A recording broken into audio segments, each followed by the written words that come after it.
नमस्कार, मैं Amresh Mishra. GS vision classes में आपका स्वागत है। हिस्ट्री के इस लेक्चर में 1857 की क्रांति को हम फिर से देखते हैं। कल 1857 की क्रांति हमारा टॉपिक था, जिसमें हम उसके कारण पर विचार किए थे। तो 1857 की क्रांति, यही हमारा टॉपिक था। तो इसमें हम कारण पर चर्चा किए थे। कारण के बाद हम देखे थे कि इसका प्रतिनिधित्व किन किन वर्गों का इसमें था, या सहभागिता किन किन वर्गों का था, और हम देखते हैं इनका स्वरूप क्या है। स्वरूप के बाद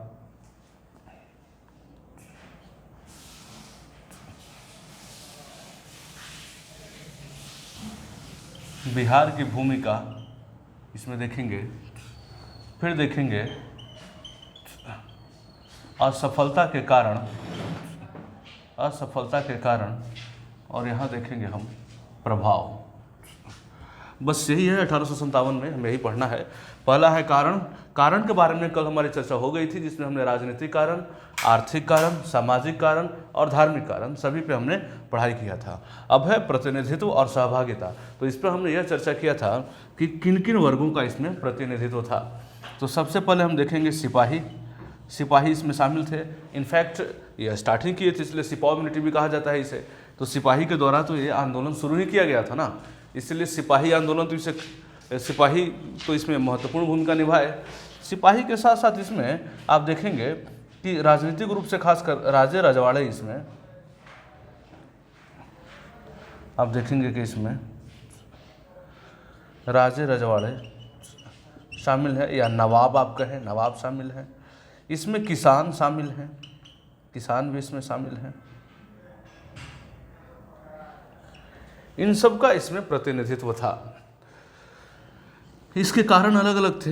हमने इस पर चर्चा किया था कि जब अंग्रेज लोग अपनी सत्ता स्थापित किए इंडिया में, भारत में, तब उनके द्वारा जो शोषणकारी नीति अपनाई गई, तो उन्होंने यहाँ जमकर शोषण किया।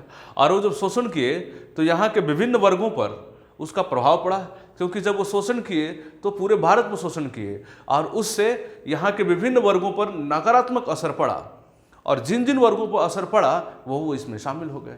जैसे किसान पर असर पड़ा कि उनकी लगान बढ़ा दी गई, और एक अपनाया गया था, आप देखेंगे कि नगदी फसल की खेती करवाने को प्रोत्साहित करते हैं।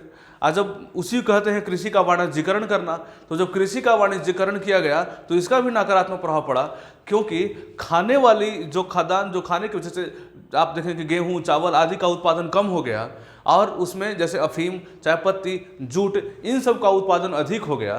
तो खाने की वस्तुओं की कमी हो गई, और खाने वाले खाद्यान्नों की कमी हो गई, जिससे भूखमरी और गरीबी की स्थिति और उत्पन्न हो गई। जबकि नकदी फसलों का उत्पादन से यह कॉन्सेप्ट समझ में आता है कि नकदी फसल का अगर उत्पादन हुआ होगा तो हो सकता है कि किसानों की आय में वृद्धि होगी और उन्हें नकद पैसे मिलते होंगे। ठीक है, मिलते थे, लेकिन उस पर कर का भार इतना बढ़ा दिया गया कि वो पैसे तो उन्हें कर के रूप में देने में ही चले जाते थे। तो किसानों के साथ कोई बेहतर नहीं हुआ, और किसानों के जीवन में कोई सुधार नहीं हुआ। तो इस तरह से आप देखें कि किसानों के साथ भी उस तरीके का बर्ताव हुआ, उनका आर्थिक शोषण हुआ। तो उस शोषण के कारण जो किसान थे वो अंग्रेजों के विरुद्ध खड़े हो गए। इसके अलावा आपने देखा कि सत्ता चली गई राजे रजवाड़े के, जो राजा थे जिनका क्षेत्र था अपना, उनकी सत्ता चले गए, नवाब के सत्ता चले गए। तो जब उनकी सत्ता चली गई तो अंग्रेजों के विरुद्ध शामिल हो गए, अंग्रेजों के विरुद्ध आंदोलन में शामिल हो गए। और सिपाही तो आंदोलन की शुरुआत ही किए थे। तो शुरुआत सिपाही ने किया, लेकिन सिर्फ सिपाही आंदोलन नहीं था, यह एक ऐसा आंदोलन था जिसमें देश के विभिन्न वर्गों का प्रतिनिधित्व था, विभिन्न वर्ग इसमें शामिल थे। इसीलिए हम कल इस बात पर चर्चा किए थे कि सिर्फ सिपाही आंदोलन कहना इस आंदोलन के साथ न्याय नहीं होगा। तो यह एक व्यापक आंदोलन था, यह राष्ट्रीय आंदोलन था, क्योंकि राष्ट्र के विभिन्न भागों में यह था, और इसे विभिन्न वर्गों का समर्थन प्राप्त था। ठीक है, अब एक बात इसमें यह आता है कि इसका स्वरूप कैसे था। तो आपको पता है इसका स्वरूप तो हिंसात्मक हो गया था, क्योंकि इसकी लड़ाई ही हिंसा से हुई थी। तो इसका स्वरूप सबसे पहले क्या था, तो इसका स्वरूप जो था वो एक तो था कि हिंसात्मक तो था ही इसका स्वरूप, और आप देखेंगे कि इसका जो स्वरूप था इसमें विभिन्न वर्गों का इसमें जुड़ाव था और एक व्यापक क्षेत्र में था। तो आप देखेंगे कि क्या ये सीमित था, तो नहीं, ये पूरे विस्तृत क्षेत्र में था, भारत के विस्तृत एरिया में था। तो आप देखेंगे इसका तो क्षेत्र देखेंगे कि विस्तार कहाँ कहाँ था, तो विस्तार विभिन्न भागों में, खास करके उत्तर भारत में तो काफी इसका विस्तार था, हालांकि दक्षिण भारत में इसका विस्तार नहीं था। यह भी हमें जानना है, इससे कुछ लिमिटेशंस भी थे, वो हम चर्चा करेंगे इसके असफलता के कारण में, लेकिन इसका विस्तार भी विभिन्न क्षेत्रों में था। इसका जनाधार भी व्यापक था, यह हिंसात्मक था, इसका विस्तार विभिन्न क्षेत्रों में था, इसका जनाधार भी व्यापक था, यह हमें देखना है। एक स्वरूप में अगर आप देखें कि किन किन कहां से कौन नेता थे, तो इसमें आपको मोटा मोटी याद रखना है कि चूंकि बीपीसी के पॉइंट ऑफ व्यू से हम देख रहे हैं तो हम बिहार पे ज़्यादा फोकस करेंगे, लेकिन अभी महत्वपूर्ण नेताओं के हमें नाम रखना चाहिए। जैसे लखनऊ में बेगम हजरत महल ने इसकी शुरुआत की थी, जबकि कानपुर में ताता टोपे थे, कानपुर में नाना साहब थे, और आप देखेंगे कि झांसी में लक्ष्मीबाई है। तो ये सब अपने अपने क्षेत्रों में से संगठित किए थे। इसकी शुरुआत मेरठ से होती है, जो मंगल पांडे विद्रोह करते हैं उनको फांसी दी जाती है। उसके बाद जो मेरठ के सिपाही हैं वो जेल तोड़ देते हैं और अपने साथियों को वहाँ से ले करके और दिल्ली की ओर कूच करते हैं, या दिल्ली पर जा करके कब्जा कर लेते हैं। और वहाँ बहादुर शाह जफर जो मुगल के अंतिम बादशाह थे, उनको अपने आंदोलन का नेता घोषित कर देते हैं। फिर एक कमेटी गठित की जाती है जिसमें आंदोलनकारियों की एक समन्वय स्थापित के लिए जनरल बख्त खां उसका अध्यक्ष उसको बनाया जाता है। आप देखेंगे कि इसमें जो आंदोलन के स्वरूप में देखेंगे कि इसमें कहीं न कहीं लोगों के बीच में सामंजस्य बैठाने का काम किया जा रहा है। तो ऐसा नहीं है कि बिना योजना का काम हो रहा था, योजना तो कुछ न कुछ थी, क्योंकि एक संगठन का निर्माण किया जा रहा है। और एक बात और है, इसमें आंदोलन जहां भी हो लेकिन दिल्ली की ओर जाने की प्रवृत्ति देखने को मिलती है, इसलिए केंद्रीकरण की भूमिका मिलती है कि हर जगह दिल्ली की ओर सब जा रहे हैं। जैसे आप देखें कि मेरठ से जो सिपाही विद्रोह करते हैं तो दिल्ली की ओर चलते हैं और एक दूसरे का लोग साथ देते हैं, जैसे तात्या टोपे, झांसी की रानी लक्ष्मीबाई हो, या फिर आप देखेंगे कि नाना साहब हो। ये सब में एक आप देखेंगे कि सहयोगात्मक संगठन देखने को मिलता है। यहाँ तक कि बिहार के कुंवर सिंह हैं, वो कुंवर सिंह भी देखेंगे कि आपकी बिहार के बाद ये उत्तर प्रदेश की ओर जाते हैं, ये अयोध्या जाते हैं, कानपुर जाते हैं, लखनऊ जाते हैं, आप आजमगढ़ जाते हैं। तो इन लोगों के बीच में एक समन्वय देखने को मिलता है। यह कह देना कि इनके बीच में कोई समन्वय नहीं था, कोई इनका प्रोग्राम नहीं था, कोई योजना नहीं था, यह अपने आप में गलत होगा। और हालांकि सही है कि हमारे पास कोई दस्तावेज नहीं है पुख्ता यह कहने के लिए, लेकिन फिर भी पूरा अगर हम इसका अध्ययन करें तो अध्ययन करने के बाद हमें पता चलेगा कि इनके बीच कोई न कोई योजना तो जरूर रही होगी। ये बात हमें समझना होगा। अब एक बात है कि इनका स्वरूप कैसा था या फिर इनका उद्देश्य कैसा था, क्योंकि जब तक हमें आंदोलन का उद्देश्य स्पष्ट नहीं हो तब तक हम कंक्लूजन पर नहीं पहुंच पाते हैं।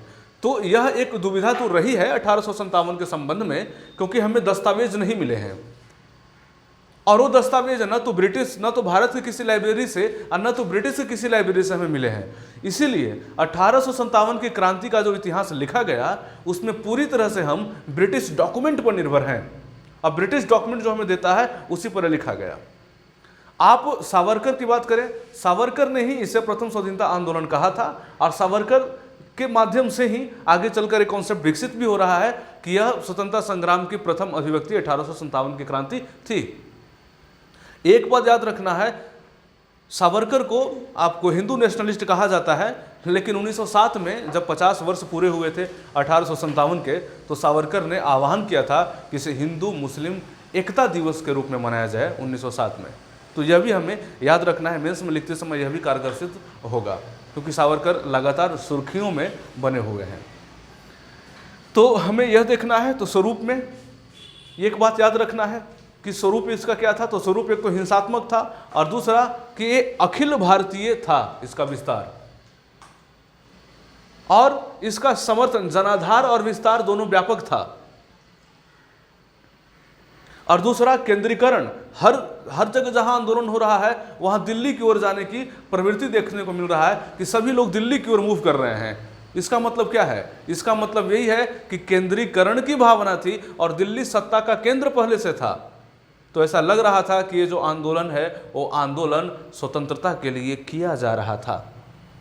आगे चलकर हम देखेंगे कि आगे चलकर एक भोजपुरी लिटरेचर भी मिला है, उसमें लिखा हुआ है कि विदेशवा कब जइबो देशवा छोड़ के, परदेसी कब जइबो देशवा छोड़ के। उसी समय के तत्कालीन जो राइटर्स लिखे थे उसका लाइन मिला है। इसका मतलब यहाँ के लोगों के अंदर यह भावना आ गई थी कि विदेशी है और इसे यहाँ से हमें बाहर निकालना है। ये क्लियर है? अब देखिए, अब हमें देखना है कि बिहार की भूमिका क्या थी इसमें। तो बिहार की भूमिका अपने आप में एक क्वेश्चन बन जाता है बीपीएससी के संदर्भ में।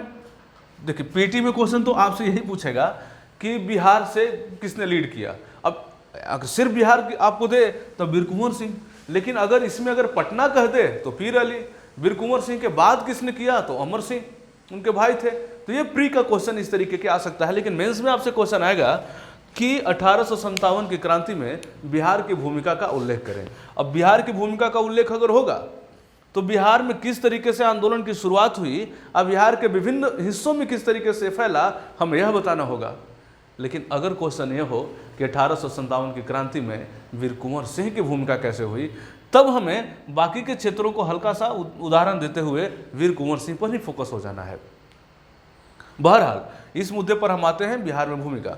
तो बिहार में जब भूमिका की हम बात करेंगे तो 2-3 चीज़ों पर आप समझने का प्रयास करें। पहला तो ये समझें कि बिहार में जो इसकी जून 1857 में बिहार में इसकी भनक लगती है। और देवघर में एक रोहिणी, देवघर आज झारखंड में है, उसमें बिहार में था। देवघर में एक गांव का नाम है रोहिणी। रोहिणी में इसकी शुरुआत हुई थी। तो आप यह कहेंगे कि 1857 की क्रांति की शुरुआत भले ही मेरठ में हुई थी, या इसकी शुरुआत मेरठ में हुई और जून 1857 में बिहार की धरती पर दस्तक दे दी, या फिर देवघर, बिहार के देवघर और रोहिणी में ये दस्तक दे दी। उसके बाद इस आंदोलन की लहर पटना में पहुंचा। आप पटना में आएंगे, फिर पटना का उदाहरण देंगे। तो पटना में नेतृत्व है पीर अली का उदाहरण दे देंगे आप, क्योंकि बड़ी घटना हुई थी पीर अली के साथ। यहाँ पर एक लॉयल था अधिकारी और लॉयल की हत्या हो गई थी विद्रोह को दबाने के क्रम में। तो ब्रिटिश अधिकारी की हत्या हो गई। पीर अली एक दुकानदार, एक पुस्तक की दुकान थी इनकी, और ये आंदोलन के यहाँ नेतृत्व करते हैं। आगे चल के इनकी दुकानें वगैरह भी जला दी जाती है। फिर आंदोलन पहुंच जाता है मुजफ्फरपुर के बाद आंदोलन पहुंच जाता है। तो आप ऐसे लिखते चलेंगे, देवघर के बाद मुजफ्फरपुर, और उसके बाद आप चलेंगे दानापुर। और दानापुर में क्या हुआ कि दानापुर में जो सिपाही लोग थे वो सिपाही लोग कूच करते हैं कहाँ, जगदीशपुर की ओर। और जगदीशपुर सोन के किनारे है। और जगदीशपुर के जो जमींदार थे वीर कुंवर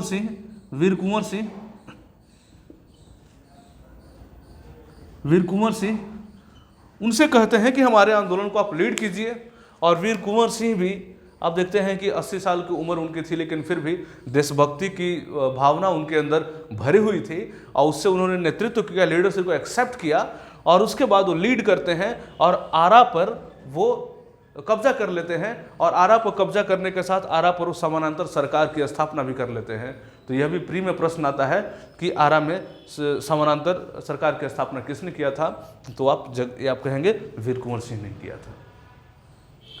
तो वीर कुंवर सिंह आरा पर कब्जा कर लेते हैं। और आरा पर कब्जा करने के बाद जब आरा पे कब्जा कर लेते हैं तो उसी समय आप देखें कि इलाहाबाद आर्टिलरी जो जाती रहती है तो उसे एक्स्ट्रा मतलब अतिरिक्त फोर्स भेजा जाता है इनको कंट्रोल करने के लिए, और फिर विसेंट आयर जो है वो आता है इनको कंट्रोल करने के लिए, क्योंकि तत्कालीन जो ब्रिटिश अधिकारी रहते हैं उनकी हत्या हो जाती है, उनकी हत्या कर देते हैं वीर कुंवर सिंह, अब पूरा आरा पर कब्जा कर लेते हैं। तो फिर अंग्रेज अतिरिक्त सैनिक अपना भेजते हैं विसेंट आयर के नेतृत्व में, और उनके साथ जो बक्सर के पास बिहिया और बीबीपुर नाम का क्षेत्र है वहाँ पे लड़ाई होती है, और वो जब लड़ाई होती है तो वहाँ पर छोड़ना पड़ता है उनको जगह वीर कुंवर सिंह को, और वीर कुंवर सिंह वो जगह छोड़कर बाहर निकलते हैं और फिर अयोध्या चले जाते हैं, लखनऊ चले जाते हैं, और नाना साहब के साथ ये लड़ाई करते हैं, और ये लड़ाई करते हैं, कानपुर की लड़ाई में भाग लेते हैं और अपनी बहादुरी का परिचय देते हैं। और उसके बाद आजमगढ़ आते हैं, आजमगढ़ में भी ये लड़ाई करते हैं और लड़ाई करके अपने बहादुरी का परिचय देते हैं,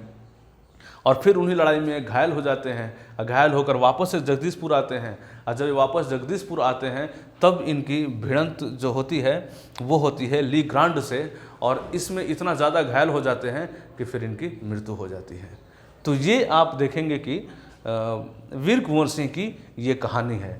अब जब वीर कुंवर सिंह की जब मृत्यु हो जाती है तो वीर कुंवर सिंह के मृत्यु के बाद इनका भाई अमर सिंह जो हैं वो कमान संभालते हैं, और एक और हरकिशन सिंह जो कि इनके सलाहकार थे और इनका सहायता करते थे, तो उनकी भूमिका हो जाती है। तो जब आप बिहार की भूमिका जब आप उल्लेख करेंगे तो बिहार की भूमिका में उल्लेख करते समय पहले तो आप 2-3 याद रखेंगे, जगह के नाम और नेता के नाम।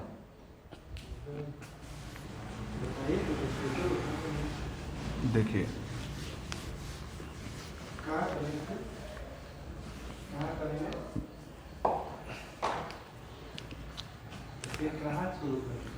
तो बिहार में आप क्या देखेंगे, एक तो नेता, और दूसरा आप देखेंगे कि इसमें नेता कौन कौन है, ये देखेंगे। देखिए पीर अली का नाम लेना है, पीर अली का नाम लेना है। पीर अली के बाद आप देखेंगे कि आपको नाम लेना है कुंवर सिंह का, कुंवर सिंह का नाम लेना है। कुंवर सिंह के बाद आपको अमर सिंह का नाम लेना है, उसके बाद हरकिशन सिंह का नाम लेना है। इतने नेताओं की चर्चा आपको करना है,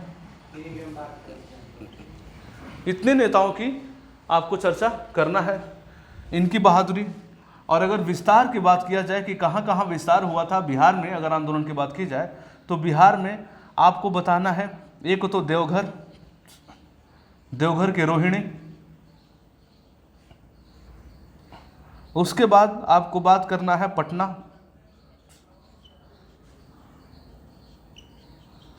मुजफ्फरपुर, उसके बाद आपको बात करना है दानापुर, और दानापुर के बाद आपको बात करना है जगदीशपुर। ठीक है, जगदीशपुर के बाद आपको कुंवर सिंह को, फिर यहाँ से कुंवर सिंह अयोध्या जाएंगे। हालांकि जगदीशपुर ही, तो बाकी को अगर आप चर्चा करेंगे तो दूसरे क्षेत्र में हो जाएगा, लेकिन जब वीर कुंवर सिंह की बात हम करेंगे तो वीर कुंवर सिंह की बात हम करेंगे तो दानापुर, मुजफ्फरपुर, देखिए जगदीशपुर, मैं क्लियर करता हूँ इसे, प्रॉब्लम नहीं होगा। जगदीशपुर, अयोध्या, लखनऊ, कानपुर, आजमगढ़, इन सब की चर्चा करेंगे। कैसे करेंगे अभी क्लियर करते हैं। देखिए जब हम बात करेंगे कि बिहार में 1857 की भूमिका, तब हम क्या बात करेंगे कि किस तरीके से बिहार में विस्तार हुआ। तो लिखेंगे कि जब हमारे पास प्रश्न, मान लिया जाए हमारा प्रश्न यह है कि 1857 का विद्रोह, 1857 के विद्रोह में बिहार की भूमिका का उल्लेख करें, तो सबसे पहले हम इंट्रो लगाएंगे। इंट्रोडक्शन में कहेंगे कि 1857 की ऐसी क्रांति थी जो जिसमें भारत के विभिन्न वर्गों का प्रतिनिधित्व था, अंग्रेजों के विरुद्ध यह संगठित और प्रथम राष्ट्रीय विद्रोह था। उसमें बिहार की भूमिका में जब हम आगे बढ़ेंगे तो आप लिखेंगे कि यह आंदोलन मेरठ से शुरू होकर फिर बिहार तक पहुंची और बिहार जून 1857 में बिहार के देवघर से इसकी शुरुआत होती है और उसके बाद यह आंदोलन पटना में फैल जाती है, जिसका नेतृत्व पीर अली करते हैं। फिर मुजफ्फरपुर में छोटे मोटे स्तर पर आंदोलन देखा जाता है और जबकि बृहद रूप ले लेता है जगदीशपुर में, जहां दानापुर के जो सोल्जर्स थे, सैनिक थे, वो सैनिक चले जाते हैं जगदीशपुर और वहाँ के जमींदार वीर कुंवर सिंह को कहते हैं इसका नेतृत्व करने के लिए। आप ऐसे आ गए। उसके बाद कहेंगे कि उसके बाद इस आंदोलन की कमान वीर कुंवर सिंह के हाथों में चली जाती है। अब वीर कुंवर सिंह एक कुशल नेतृत्वकर्ता के रूप में अपनी क्षमता का प्रदर्शन करते हैं। यहाँ तक आप चले हैं तो बिहार में भूमिका लेकर चले हैं। अब फिर आप वीर कुंवर सिंह पर आप हैं। अब वीर कुंवर सिंह को लेकर के अब चलिए कि उनका कैसे कैसे इस युद्ध में योगदान रहा। तो फिर आप कहेंगे कि वीर कुंवर सिंह आरा पर समानांतर सरकार की स्थापना कर लिए और वहां पर अंग्रेजों की सत्ता उन्होंने उखाड़ दी थी। ठीक है, उसके बाद क्या होगा कि उसके बाद अतिरिक्त सेना अंग्रेजों ने भेजा इनके पास। बंगाल आर्टिलरी की जो सेना थी उनके पास भेजी गई इनसे लड़ने के लिए। तो लड़ाई हुआ, कहाँ पे लड़ाई हुई? तो बिहिया और बीबीपुर में लड़ाई हुई विंसेंट आयर के नेतृत्व में। वहां से फिर इनकी स्थिति कमजोर पड़ने लगी, तब वहां से हट जाते हैं और फिर चले जाते हैं लखनऊ, अयोध्या जाते हैं, लखनऊ जाते हैं और उन क्षेत्रों पर भी ये सहयोग करते हैं। तात्या टोपे के साथ मिलते हैं, नाना साहब से मिलते हैं और वहां पर तो आप देखेंगे कि दो स्तर पर लड़े अंग्रेजों से। एक तो स्थानीय क्षेत्रीय स्तर पर यहाँ लड़े और एक अपना राष्ट्रीय नेतृत्व की क्षमता भी दिखाए और उनके साथ शामिल होकर के युद्ध इन्होंने किया, एक संगठन बनाकर युद्ध किया, तो संगठनात्मक क्षमता भी इनमें थी। उसके बाद वापस आते हैं और इतना घायल हो जाते हैं कि कहा जाता है कि अपना जो हाथ है वो काट कर गंगा में दे देते हैं। इतना ज़्यादा घायल इनका एक हाथ हो जाता है और फिर उसी अवस्था में आते हैं। तो जब आते हैं तो जगदीशपुर में तब तक अंग्रेज़ों का कब्जा हो गया था और यहीं पे ली ग्रांट नामक जो अधिकारी था वो रहता है। इनसे इनका अंतिम युद्ध होता है और उसके बाद इनकी मृत्यु हो जाती है। तो ये वीर कुंवर सिंह की कहानी पूरी हुई। तो इस तरीके से आप वीर कुंवर सिंह की भूमिका इसमें रख सकते हैं। अब आप कहेंगे कि इसका असफलता का कारण और प्रभाव दो रहेगा। अब प्रभाव में दोनों प्रभाव देखेंगे। एक तो हम देखेंगे बिहार में जो इसका आंदोलन हुआ उसका प्रभाव और दूसरा पूरे भारतीय स्तर पर जो हुआ उसका प्रभाव हम देखेंगे। वीर कुंवर सिंह का इसमें आना अपने आप में एक बहुत बड़ा मैसेज था। मैसेज यह था कि जो पैट्रियोटिज्म होता है, जो देशभक्ति होती है, वो उम्र के मोहताज नहीं होती। क्योंकि 80 साल में इतना बढ़िया लीडरशिप करना और लीडरशिप के साथ साथ व्यक्तिगत रूप से युद्ध में शामिल होना और शौर्य का प्रदर्शन करना, यह अपने आप में अद्भुत था इतिहास के किसी भी काल के लिए कि इस उम्र का कोई व्यक्ति इतना बहादुरी के साथ युद्ध कर रहा हो। और युद्ध करने की एक ही फीलिंग्स थी और राष्ट्रवाद का इनके अंदर फीलिंग्स थी। नहीं तो आपको पता है कि जमींदारों और अंग्रेजों के बीच में किस तरीके का गठजोड़ पहले से ही चल रहा था। आज जो जमींदार होते थे वो तो एसोसिएट होते थे अंग्रेजों का, लेकिन फिर भी इनका जन्म जमींदार परिवार में होने के बावजूद भी इनका झुकाव अंग्रेजों की तरफ कभी नहीं रहा और ये यहाँ के जो लोग स्थानीय लोग थे उनके प्रति इनका झुकाव और उनसे इनका बेहतर संबंध रहा था। तो इस तरीके से हम इसके बारे में लिखेंगे और फिर लिखेंगे इसके बाद में इसका प्रभाव बहुत व्यापक रहा। अब पूरे बिहार में खास करके अंग्रेजों के विरुद्ध एक राय बनी और राष्ट्रवाद का विकास या अंग्रेजों के विरुद्ध भारत राष्ट्रीय चेतना में बिहार में इनकी काफ़ी भूमिका रही और आगे के दौर में पूरे स्वतंत्रता लड़ाई में आज़ादी तक के वीर कुंवर सिंह एक उदाहरण रह गए। आपको देखने हैं कि स्थानीय गीत भी कई बने, इस पर कई लेख लिखे गए, किताबों में इनके बारे में आया। तो यही एक प्रेरक के रूप में हमेशा काम किए कि देखिए भाई 80 साल की उम्र में भी एक व्यक्ति नौजवान बना अंग्रेज़ों के विरुद्ध और देशभक्ति में। तो 1800 क्रांति हुई उसमें यह एक उदाहरण एग्जाम्पल सेट हो गया। आने वाले जितनी भी लड़ाइयाँ हुई 1947 तक उस सब में वीर कुंवर सिंह एक एग्जाम्पल सेट हो गया। अब हम बात करते हैं कि 1857 की जो क्रांति हुई उसकी असफलता के कौन कौन से कारण थे। तो बात हम करते हैं सबसे पहले कारण नंबर 1 की हम बात करते हैं। देखिए सबसे पहला जो इसका जो कारण था वो कारण था लीडरशिप का, नेतृत्व का। ये नहीं कि लीडरशिप की कमी थी, हमारे यहाँ लीडरशिप तो एक से एक थी। जैसे अगर बिहार में आप वीर कुंवर सिंह देख रहे हैं, उदय रानी लक्ष्मीबाई हैं, तात्या टोपे हैं, नाना साहब हैं, तो लीडरशिप तो है ही। लेकिन समस्या कहाँ थी? समस्या थी कि लीडरशिप की दूसरी पंक्ति नहीं थी, मतलब नेतृत्व की दूसरी पंक्ति नहीं थी हमारे पास। जबकि ब्रिटिश के पास क्या था? अगर एक ऑफिसर चले गए, एक लाइन में एक ऑफिसर मारा जाता था, दूसरी पंक्ति खड़ी हो जाती थी। जैसे लॉयल मारा गया तो विंसेंट आयर आ गया, डनवर मारा गया तो फिर आ गया। तो आपको देख रहे हैं कि इटली ग्रांड आ गया। तो वहां पे क्या स्थिति थी कि लीडरशिप की पहली पंक्ति अगर ध्वस्त होती थी तो दूसरी पंक्ति तैयार हो जाती थी अंग्रेजों की तरफ से। लेकिन भारत में क्या समस्या थी कि जो पहली पंक्ति है वो पहली पंक्ति के बाद दूसरी पंक्ति हमारे यहाँ तैयार नहीं थी नेतृत्व की। तो पहला जो कारण होगा वो पहला कारण होगा कि नेतृत्व की दूसरी पंक्ति नेतृत्व की दूसरी पंक्ति का अभाव पहला। और इसका दूसरा कारण अगर आप देखेंगे तो पहला कारण है, अगर आप इसका दूसरा कारण देखेंगे तो दूसरा कारण होगा कि उचित तालमेल का अभाव।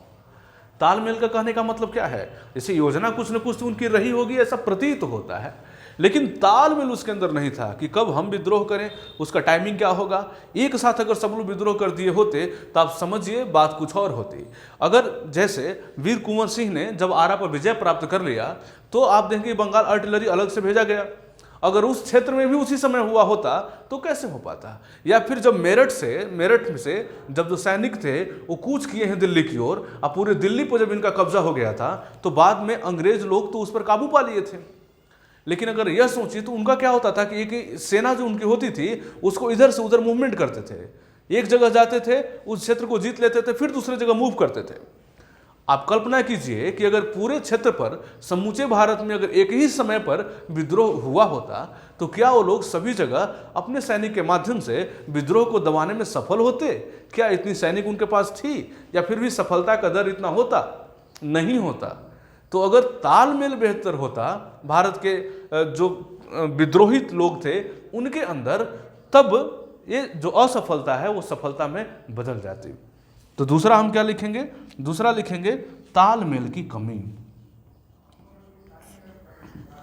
तालमेल की कमी, ठीक है। अब तीसरा क्या होगा, तीसरा होगा हथियार। तीसरा क्या होगा, तीसरा होगा हथियार। जैसे उनके पास जो हथियार है वो अत्याधुनिक हथियार है ना, उनके पास तो अत्याधुनिक हथियार है अंग्रेजों के पास, लेकिन भारतीयों के पास जो हथियार है एक तो लूटा हुआ हथियार उनका है, और ऊपर से अतिरिक्त हथियारों की आपूर्ति तो इनके पास होगी नहीं। अब बाकी जो हथियार हैं वो परंपरागत जो हथियार होते हैं वो हथियार से लड़ रहे थे। तब क्या होगा, हथियार की समस्या, एक तो हथियारों की आपूर्ति उतनी नहीं होगी, और दूसरा बाकी जो है हथियार वो परंपरागत हथियार थे, तो हथियार की भी कमी हमारे यहाँ थी। हथियारों की जो जैसे उनसे भी लूटे हुए हथियार का इस्तेमाल हुआ था, लेकिन उसकी आपूर्ति तो सरकार की तरफ से नहीं हो सकती है विद्रोहियों को, वो तो उनको होती थी। दूसरा अगला चौथा कारण था सैनिकों में अनुशासन। भारत के जो विद्रोही लोग थे प्रोफेशनल सैनिक तो थे नहीं, पूरी जनता भारत के लड़ रही थी तो प्रोफेशनल तो थे नहीं, लेकिन उनकी जो सैनिक थी, यूरोपीय सैनिक थी, वो सब आधुनिक तर्ज पर ट्रेंड थे और प्रोफेशनल थे, डिसिप्लिन्ड थे। तो ये हम देखेंगे। तो सैनिक, अगला सैनिकों का अनुशासन में कमी भारत में। उनका सैनिक फुली ट्रेंड थे, अब पूरी तरह से उनके जो सैनिक हैं वो सैनिक कैसे हैं, उनके सैनिक जो हैं वो पेशेवर हैं, तो यह भी एक कारण रहा। अगला देखेंगे कि संसाधन की भी कमी थी भारतीय विद्रोहियों के बीच में। उचित एक सीमित संसाधन होता था और उसी सीमित संसाधन के बीच में इन्हें युद्ध करना होता था। आज क्योंकि उनके पास सरकारी संसाधन थे, सरकार उसकी आपूर्ति करती थी। अगला कारण हम क्या देखेंगे, अगला कारण हम देखेंगे इसका विस्तार क्षेत्र। विस्तार क्षेत्र इसका सीमित था और चारों तरफ नहीं हुआ, खास करके दक्षिण भारत मौन रहा। तो 1857 की क्रांति में खास करके दक्षिण भारत का जो क्षेत्र है वो इसमें शामिल नहीं हुआ, वो मौन रहा। तो इसका विस्तार में हम देखेंगे कि अखिल भारतीय यह विस्तार इसका नहीं हो पाया। और दूसरा हम देखेंगे, इसका अगला हम देखेंगे जनाधार। जनाधार सीमित रहा और खासकर से मध्यम वर्ग, शिक्षित मध्यम वर्गीय जो था वो इससे दूर रहा। शिक्षित मध्यम वर्ग मतलब जो नए लोग जो थे, आपको पता है कि जो ब्रिटिश से इंग्लिश एजुकेशन इंट्रोड्यूस किया गया था 1835 में लॉर्ड मैकॉले की अध्यक्षता में, उसके बाद कई भारतीय आधुनिक शिक्षा प्राप्त किए और जब वो आधुनिक शिक्षा प्राप्त किए तो उन्हें ऐसा लगता था कि जो अंग्रेजों की पद्धति है वो प्रगतिशील है, विकसित है, आधुनिक है और न्यायप्रिय है। इसीलिए इस आंदोलन में जो भारत की जो शिक्षित, जो नई नवीन शिक्षित वर्ग भारत की जो था, वो वर्ग मानसिक रूप से अंग्रेजों के साथ खड़ा रहा और उनका सहयोग भारतीय विद्रोहियों या आंदोलनकारियों को नहीं मिल पाया।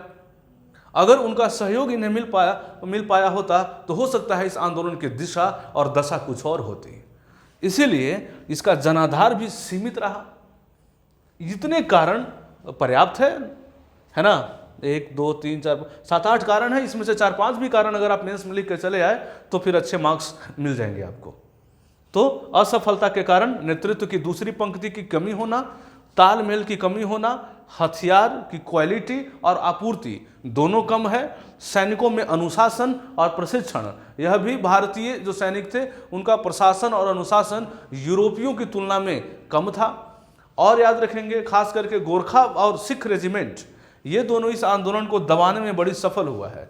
तो सैनिक में भी देखेंगे कि भारत के सैनिक थे उसी का वो फायदा भी उठाए। मतलब जो विद्रोह भी जब हुआ तो विद्रोह में पूरे सैनिक भारत को साथ विद्रोहियों के साथ नहीं दिए। और गोरखा जो सिपाही थे वो और सिख वाले, ये दोनों मिलकर 1857 को कुचलने में बहुत बड़ी भूमिका निभाए हैं। तो ये हो गया, तो असफलता आपने देख लिया। अब हमारा इसका लास्ट है, इसका सेगमेंट है प्रभाव। इसका प्रभाव क्या रहा, तो देखिए प्रभाव में क्या रहा। प्रभाव में आप समझिए, ठीक है यह असफल रहा है तो क्लियर है, लेकिन असफल होने के बावजूद भी यह अंग्रेजों के विरुद्ध प्रथम संगठित और राष्ट्रीय स्तर का विद्रोह हुआ। यह इसकी बहुत बड़ी उपलब्धि थी कि यह पूरे भारतीय स्तर पर पहला ऐसा विरोध था जो अंग्रेजों के विरुद्ध पूरे भारतीय स्तर पर विरोध हुआ था। दूसरा इसका सबसे बड़ा उपलब्धि क्या था कि ये हिंदू मुस्लिम एकता था, हिंदू मुस्लिम एकता का मिसाल बन गया था। ये दोनों वर्ग ने मिलकर इसकी अंग्रेजों के विरुद्ध लड़ाई लड़ी थी और यही कारण था कि आगे चलकर अंग्रेज क्या करते हैं कि वे फूट डालो और राज करो का, यहाँ पे फूट डालो और राज करो की नीति आगे चलकर अपनाने पर मजबूर हो जाते हैं कि 1857 जैसी क्रांति दोबारा न हो।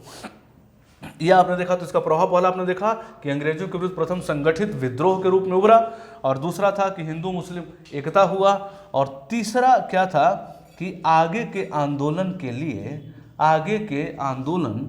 लिए प्रेरणा। जितने भी आगे आंदोलन होंगे उसको यही कहा जाएगा। 1857 की क्रांति याद है ना, ऐसे ही कहकर लोगों में जान फूकी जाती थी। जब आंदोलनकारी जब बैठते थे आपस में जब बात होती थी तब वो लोग यही कहते थे कि हम तो अंग्रेजों की चूल्हे हिला देंगे। याद है ना 1857 में हमने क्या किया था। तो इस तरीके से एक माइलस्टोन एस्टैब्लिश हो गया फिर। तो ये हमें याद रखना है कि इतना इसका प्रभाव हुआ। अंग्रेजों के प्रथम संगठित आंदोलन के रूप में उभरा, हिंदू मुस्लिम एकता स्थापित किया और आगे के लिए यह एक प्रेरणा का रूप बन गया। दूसरा, इसमें एक चीज़ हमें जरूर याद रखना है और वर्तमान परिप्रेक्ष्य में तो जरूर याद रखना है कि 1907 में इसका 50 वर्ष पूरा हो गया था, 50 वर्ष पूरा हुआ था। तो इसी के उपलक्ष्य में सावरकर ने कहा था, सावरकर भारतीय इतिहास के महान क्रांतिकारी थे, और सावरकर ने क्या किया था कि हिंदू मुस्लिम एकता